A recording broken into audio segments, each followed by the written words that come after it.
Hello friends, welcome back to my channel. तो आज का हमारा टॉपिक है सिट्रिक एसिड साइकिल, जिसे हम TCA साइकिल भी बोलते हैं, क्रैब साइकिल भी बोलते हैं। Citric acid cycle, TCA cycle, Krebs cycle या ट्राई कार्बोक्सिलिक एसिड साइकिल, ये सब आपके क्या हैं, एक ही सबके नाम है। सिट्रिक एसिड, TCA, क्रैब सब एक ही है। जितना भी पाथवे है वो एक ही पाथवे है, बस इसके 2-3 नाम हमने दे दिए हैं। तो चलिए स्टार्ट करते हैं। आज हम इसके बारे में पढ़ेंगे कि इसका इंट्रोडक्शन पार्ट होता क्या है साइकिल में, ये पाथवे होल है क्या, इस पाथवे में क्या क्या चीज़ें होती हैं, कौन कौन सी रिएक्शंस इन्वॉल्व होती हैं होल पाथवे, सिग्निफिकेंस क्या है, कितने नंबर ऑफ़ ATP मॉलिक्यूल्स आपके रिक्वायर्ड होते हैं, जनरेट होते हैं ड्यूरिंग होल दी साइकिल। तो चलिए स्टार्ट करते हैं।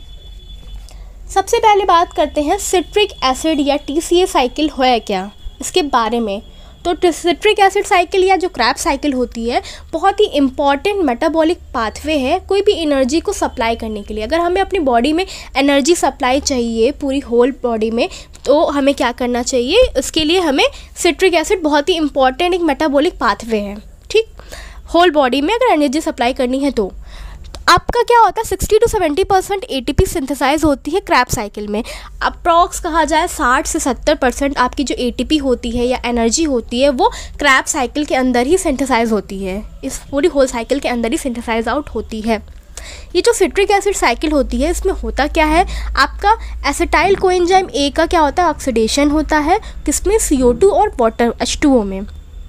जो एंजाइम्स होते हैं TCA साइकिल्स के, वो कहाँ पे प्रेजेंट होते हैं, आपके माइटोकॉन्ड्रियल मैट्रिक्स जो होता है वहाँ पे आपके TCA साइकिल के एंजाइम्स लोकेटेड आउट होते हैं, मतलब या वहाँ पाए जाते हैं, कह सकते हो। अब TCA साइकिल्स जो होती है उसकी होल में एक छोटी सी आपको समरी टाइप की बता दी है कि क्या क्या हो रहा है क्रैब साइकिल में, एक समरी टाइप में। अभी आप पढ़ोगे समझ जाओगे इसको। तो acetyl coenzyme A + 3 NAD positive FAD + GDP PI + 2 water molecules that gives 2 CO2 3 NADH + 3H+ आपका FADH2 + GTP + COA। ये आपका क्या है, एक हमने आपको समरी दे दी TCA साइकिल की कि क्या क्या TCA साइकिल में हो रहा है, कैसे होता है, ठीक है। चलिए अब बात करते हैं रिएक्शंस की। पहली बात तो बात करेंगे कि ये आपका जो साइकिल है TCA साइकिल है, या जिसे क्रैब साइकिल कहते हो, वो पाथवे क्या कहता है। पाथवे पहले जान लें, पाथवे क्या है, कैसा है। तो चलिए देखिए आपकी स्क्रीन पे है, ये आपका TCA साइकिल हमने दिखाया है आपको। TCA साइकिल ये है आपका। देखिए इसमें होता क्या है, स्टार्टिंग में पहले हम पायरुवेट लेते हैं। पायरुवेट कहाँ से आया, ग्लाइकोलिसिस का एंड प्रोडक्ट क्या था, पायरुवेट था। तो वही पायरुवेट था, उसी पायरुवेट को आपने लिया। इसी पायरुवेट ने क्या किया, पायरुवेट डिहाइड्रोजिनेज एंजाइम इस पर एक्ट करेगा क्या, NAD पॉजिटिव को NADH और H+ ऑफ CO2 इनमें कन्वर्ट कर देगा, ठीक। कन्वर्जन हो गया, बनेगा क्या, एसिटाइल को एंजाइम A बना, एसिटाइल COA मतलब को एंजाइम A बना। ये जो आपका acetyl co enzyme A form हो गया, ठीक। इसमें क्या होगा, आपका फर्दर सिट्रेट सिंथेज एक एंजाइम होता है, वो एक्ट करता है, उसको सिट्रेट में कन्वर्ट कर देगा। देख लीजिए, दिख रहा है आपको पूरी रिएक्शंस, आप पूरा चार्ट देखोगे, आप पाथवे देखोगे, समझ जाओगे कि एसिटाइल कोएंजाइम A था, उसमें क्या हुआ, सिट्रेट सिंथेज एंजाइम ने एक्ट किया उस पर और उसको सिट्रेट में कन्वर्ट कर दिया। अब सिट्रेट बन गया, सिट्रेट में क्या होगा, फर्दर एकोनाइट्रेज एंजाइम एक्ट करेगा और उसको क्या करेगा, सिस एकोनाइट्रेट में कन्वर्ट कर देगा। क्या करेगा, उसको सिस एकोनाइट्रेट में कन्वर्ट कर देगा। फिर आगे क्या होगा, ये जिससे एकोनाइट्रेट बन गया, इसमें फिर से एकोनाइट्रेट एक्ट करेगा, उसको आइसोसिट्रेट में कन्वर्ट कर देगा, ठीक। आइसोसिट्रेट बन गया। अब इस आइसोसिट्रेट में क्या होगा, आइसोसिट्रेट डिहाइड्रोजिनेज ये एंजाइम एक्ट करेगा और इसको क्या करेगा, ऑक्सैलोसक्सिनेट में कन्वर्ट कर देगा। साथ में देखिए क्या हो रहा है, NAD पॉजिटिव NADH और H पॉजिटिव ये साथ में क्या होंगे, रिलीज हो रहे हैं यहाँ पे, ठीक। ऑक्सैलोसक्सिनेट बन गया। अब हमारा सिंपल से ऑक्सैलोसक्सिनेट बन गया। ऑक्सैलोसक्सिनेट बनने के बाद क्या होगा, इसमें क्या होगा, ऑक्सैलोसक्सिनेट में आइसोसिट्रेट डिहाइड्रोजिनेज एंजाइम इनमें एक्ट करेगा, CO2 मॉलिक्यूल्स रिमूव होंगे, तब जाके आपका अल्फा कीटो ग्लूटारेट आपका फॉर्म होगा, ठीक। अल्फा कीटो ग्लूटारेट अब आपका फॉर्म हो गया। अब क्या होगा, अल्फा कीटो ग्लूटारेट में आपका alpha keto glutarate dehydrogenase enzyme इसमें एक्ट करेगा और क्या आपका बनेगा, NAD से NADH और H+, ये रिमूव होगा, CO2, ये सब आपके क्या होंगे, साथ में रिमूव आउट होंगे। बनने के बाद फाइनली आपका सक्सिनाइल कोएंजाइम A बनेगा। देखिए बन रहा है ना यहाँ पे सक्सिनाइल कोएंजाइम में, सक्सिनाइल कोएंजाइम A बना। अब ये जो सक्सिनाइल कोएंजाइम A बन गया, इसमें आपका सक्सिनेट थायोकाइनेज एंजाइम ऐड करेगा, जो क्या करेगा, GDP या PI को GTP-CoA-SH में कन्वर्ट कर देगा। देखिए हो रहा है ना यहाँ पे कन्वर्जन, ब्रेकडाउन हो रहा है, तो इसमें इसने कन्वर्ट कर दिया।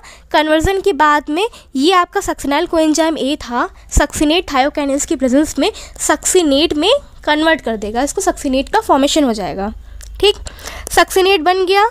सक्सिनेट बनने के बाद क्या होगा, सक्सिनेट में सक्सिनेट डिहाइड्रोजिनेज एंजाइम ऐड करेगा, इसको FAD को FADH2 में कन्वर्ट कर देगा, तो फ्यूमारेट बनने लगा। देखिए क्या बना, फ्यूमारेट बन गया, फ्यूमारेट फॉर्म हो गया। फ्यूमारेट बनने के बाद क्या होगा, फ्यूमेरेज एंजाइम इस पर एक्ट करेगा, वाटर मॉलिक्यूल निकलेगा तो L-मैलेट बना लेगा, L-मैलेट बन गया। ये L-मैलेट पे क्या होगा, मैलेट डिहाइड्रोजिनेज ऐड करेगा, NADH पॉजिटिव आपका क्या होगा, NAD जो होगा NADH और H पॉजिटिव में कन्वर्ट आउट हो जाएगा और ऑक्सैलो एसीटेट बना लेगा। ऑक्सैलो एसीटेट फॉर्म हो जाएगा। फाइनली फिर से क्या होगा ऑक्सैलो एसीटेट में कि सिट्रेट सिंथेज एक्ट करके उसको फिर से क्या होगा, यही साइकिल फिर से चलती रहेगी आपकी। तो ये क्या हो रहा है, मतलब बेसिकली इस प्रोसेस में ऐसा सीन है कि आप देखो क्या जो प्रोडक्ट बना वो क्या होगा, नीचे वाला एंजाइम उस पर एक्ट करेगा, इधर आपका इधर कन्वर्जन हो जाएगा कि इतना एनर्जी रिलीज़ हो रही है, वाटर मॉलिक्यूल निकल रहा है या हाइड्रोजन मॉलिक्यूल्स आ रहे हैं, एडिशनल हो रहा है, रिलीज़ हो रहा है, जो भी ATP रिलीज़ हो रही है वो करा के क्या होगा, आगे के प्रोडक्ट फॉर्म होते चले जा रहे हैं। ये आपकी क्या थी, TCA साइकिल थी, या जिसे आप कहते हो क्रैब साइकिल थी, TCA साइकिल है। चाहो तो आप इसमें रिएक्शन आप देखो स्ट्रक्चर फॉर्म में देखेंगे तो और बेटर है। स्ट्रक्चर भी इसके बहुत इजी है, ज़्यादा कन्वर्जन नहीं है, बस खाली छोटे छोटे आपके क्या बॉन्ड्स इधर चेंज है या कोई ग्रुप ऐड हो गया, कोई ग्रुप रिमूव हो गया, अदरवाइज कुछ भी ऐसा नहीं है। इसके बाद बात करते हैं रिएक्शंस कौन कौन सी इन्वॉल्व होती हैं सिट्रिक एसिड साइकिल में। तो रिएक्शन कौन कौन सी इन्वॉल्व होती हैं, पहले तो देखिए क्या बन रहा था, आप ध्यान करो तो पहला तो सिट्रेट बन रहा था, बिल्कुल बन रहा था, फॉर्मेशन ऑफ सिट्रेट हो रहा था। सेकेंड थर्ड में क्या हो रहा था, सिट्रेट का आइसोमराइजेशन हो गया था, आइसो सिट्रेट में हो रहा था। देखिए यहाँ पे क्या हो रहा था, सिट्रेट का आइसोमराइजेशन हो गया था, वो क्या हो रहा था, आइसो सिट्रेट में कन्वर्ट हो गया था, बिल्कुल। फिर आपका आगे क्या हो रहा था कि अल्फ़ा कीटो ग्लूटारेट बना लिया गया था, आगे क्या हो रहा था, formation of alpha keto glutarate का फॉर्मेशन हो गया। अल्फ़ा कीटो ग्लूटारेट जब बन गया तो वो आगे जाके सक्सिनाइल कोएंजाइम A में कन्वर्ट हो गया था। सक्सिनाइल कोएंजाइम A जब बन गया था तो वो आगे सक्सिनेट में कन्वर्ट हो गया। सक्सिनेट बन गया तो सक्सिनेट क्या हुआ, सक्सिनेट फ्यूमारेट में कन्वर्ट हो गया। फ्यूमारेट आगे जाके मैलेट में कन्वर्ट हो गया था। मैलेट के बाद क्या हुआ था, ऑक्सैलो एसीटेट में मैलेट कन्वर्ट हो गया था। और फाइनली क्या हुआ, फिर से वो रिएक्शन क्या होगी, कंटिन्यू चलती रहेगी। इसमें कुछ भी नहीं है, बस खाली रिएक्शन क्या होगी, फर्दर फिर से वही आपका प्रोसीड होती रहेगी। ठीक है, ये आपकी कौन कौन सी रिएक्शन इन्वॉल्व थी हमने आपको वो बताया। अब बात करते हैं कितनी आपका ATP मॉलिक्यूल्स जनरेट होते हैं सिट्रिक एसिड साइकिल में। तो कितने नंबर ऑफ मॉलिक्यूल्स आपके ATP के जनरेट हो रहे हैं। तो देखिए पहला तो कहाँ बात हो रही है, एक आइसोसिट्रेट डिहाइड्रोजिनेज है। आइसोसिट्रेट डिहाइड्रोजिनेज याद करिएगा, यहाँ पे था आपका बीच में था जब आपका क्या हो रहा था, आइसोसिट्रेट बन गया था, उसके बाद आइसोसिट्रेट डिहाइड्रोजिनेज उस पर एक्ट करता था। वहाँ पे आपका क्या हो रहा था कि 6 मॉलिक्यूल्स आपके ATP के जनरेट हो रहे हैं। वहाँ पे क्या हो रहे थे, 6 मॉलिक्यूल ATP के जनरेट हो रहे थे उस जगह पे। फिर उसके बाद अल्फ़ा कीटो ग्लूटारेट डिहाइड्रोजिनेज एक ये एंजाइम एक्ट किया था, वहाँ पे भी ATP के 6 मॉलिक्यूल आपके रिलीज़ हो रहे थे या सिंथेसाइज हो रहे थे। फिर आगे सक्सिनेट थायोकाइनेज एंजाइम एक्ट किया था, वहाँ पे 2 मॉलिक्यूल्स ATP के बन रहे थे। आगे सक्सिनेट डिहाइड्रोजिनेज एक्ट किया तो वहाँ पे 4 मॉलिक्यूल आपके फॉर्म हुए ATP के। मैलेट डिहाइड्रोजिनेज फर्दर एक्ट किया तो 6 मॉलिक्यूल्स आपके फॉर्म हुए आपके ATP के। ये क्या था, total number of ATP molecules पर मोल ऑफ ग्लूकोज में कितने हुए, 38 मॉलिक्यूल्स आपके टोटल मॉलिक्यूल्स जनरेट हुए during the citric acid cycle. अब कितने मॉलिक्यूल्स आपके क्या हो गए पर mole of glucose under aerobic condition, मतलब 2 मॉलिक्यूल्स आपके क्या हुए पर mole of glucose under anaerobic condition. ये तो एरोबिक की बात की गई, सिट्रिक एसिड वाली जो बात की गई हमने, क्योंकि ये जो होती है सिट्रिक एसिड साइकिल वो एरोबिक कंडीशन में चलती है। लेकिन जो एटीपी के मॉलिक्यूल्स थे ग्लूकोज के पर मॉलिक्यूल्स, वो अगर एनारोबिक कंडीशन में बात की जाए तो 2 मॉलिक्यूल्स आपके एटीपी के क्या होते हैं, जनरेट आउट वहाँ पे हो रहे थे या होते हैं। तो सिट्रिक एसिड साइकिल से आप ये कह सकते हो कि कितने नंबर ऑफ मॉलिक्यूल्स आपके जनरेट हुए, कितने हो रहे थे। अगर एरोबिक कंडीशन है तो 38 मॉलिक्यूल्स आपके क्या हुए, जनरेट हुए। एरोबिक कंडीशन में 38 मॉलिक्यूल्स जनरेट हुए, सिट्रिक एसिड साइकिल से एटीपी के इतने मॉलिक्यूल्स जनरेट हुए।